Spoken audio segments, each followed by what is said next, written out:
I think this is the year that, Lamar shuts all the naysayers up, shuts all the haters up. It's time for him to shine, bro. Like, each year, the field goal is pushed a little bit further, a little bit further.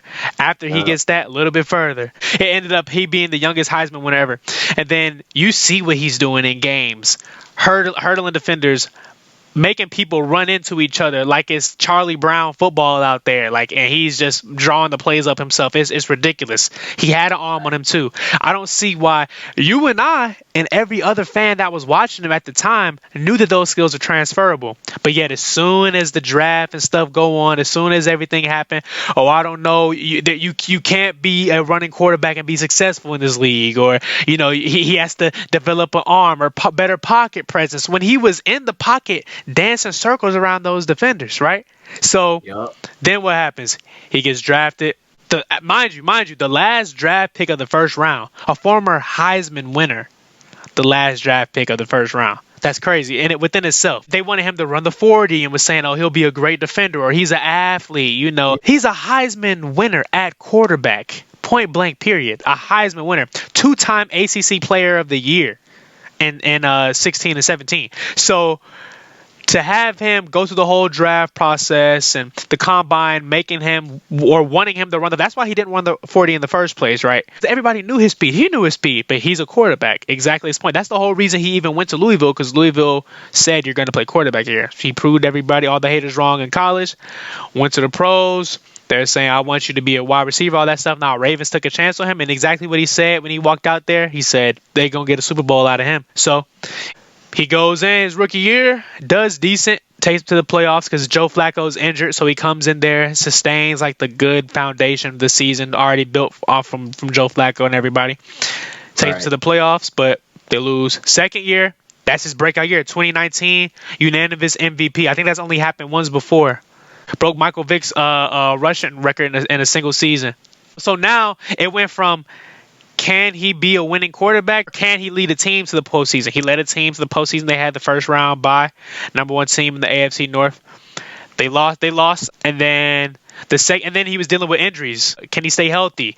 Can he win in the postseason? Can he continue to lead a team to the postseason? Mind you, he was doing this without weapons. So now he's got weapons. He got Odell, he got Zay Flowers, he got Likely, he got Mark Andrews, right? His offensive line is playing phenomenal. His defense lights out. I think this was the first time in like 50 years the NFL defense was the number one rated defense in all categories as far as yards allowed, points allowed, and turnovers. So the defense is playing lights out, but it's still also, you look at the best team and who's the best player on that team? Lamar Jackson. Who got him there? Lamar Jackson. That's why he deserves MVP. Meanwhile, people are still saying that he's not going to do anything. Does he really deserve MVP? Yes, he deserves MVP. He's the most valuable player. The most valuable. The quarterback is the most valuable player on every single team. This is the best team. He's the most valuable player on the best team. MVP goes to Lamar Jackson. Another thing, right? This is like within the whole MVP talk and stuff right before they played the 49ers. I don't know if you caught up on that game. That was the Christmas Day game. You saw that one? Yeah, I seen like some highlights. Okay, yeah. So the backstory behind it. So there was 3 people going up for MVP race heading into that game. Brock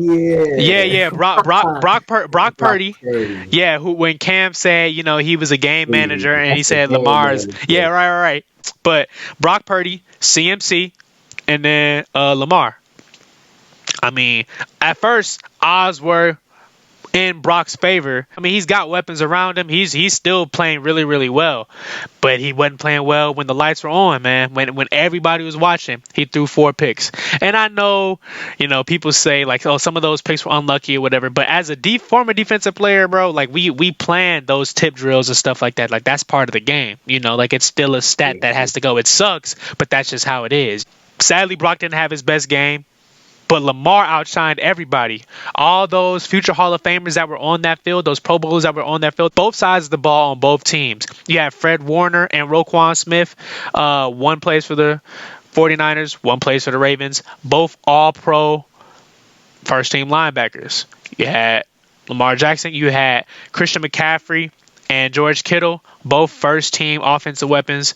Trent Williams, first team offensive tackle. These are all people for the Niners. They have weapons, they had depth, they have all these players. Ravens have great players too, but when the time came, Lamar stamped it. Then going on, you had, I don't know if you saw that Monse Bolanos person who said, "I want my quarterbacks to be quarterbacky," which we all know what that means or whatever. Some dumb, Yeah, you know dumb exactly rhetoric. what it Yeah, yeah, means. yeah, dumb rhetoric saying, "Oh, well, he's a great athlete, but he's not quarterbacky." Bro, what? What is that? What are you trying to say? He's a great athlete, but he's not quarterbacky enough. The very next game, he had a perfect passer rating. That's his third. Exactly. Yeah, that's his third perfect passer rating since he's been playing. So he's tied with what Peyton Manning, Tom Brady, and Kurt Warner. I think Ben Roethlisberger is the only other quarterback to have one more or to have four perfect passer ratings. So, man, he sure showed you he's quarterbacking enough. Hmm. Now he's gonna show everybody what he do in the playoffs, what he do in the postseason. This right here. So we gonna see. But I got my Ravens jersey. Super Bowl night, man. I'm gonna have my Ravens jersey on. The next day when we win, I'm gonna have that on for the stream. I'm gonna have that on for the stream. But to answer the question, long winded, but I think we gonna shine, bro. They keep pushing the bar back and back further and further for Lamar, and he keeps in and day out exceeding everybody's expectations. So I'm Team Lamar, man, all the way.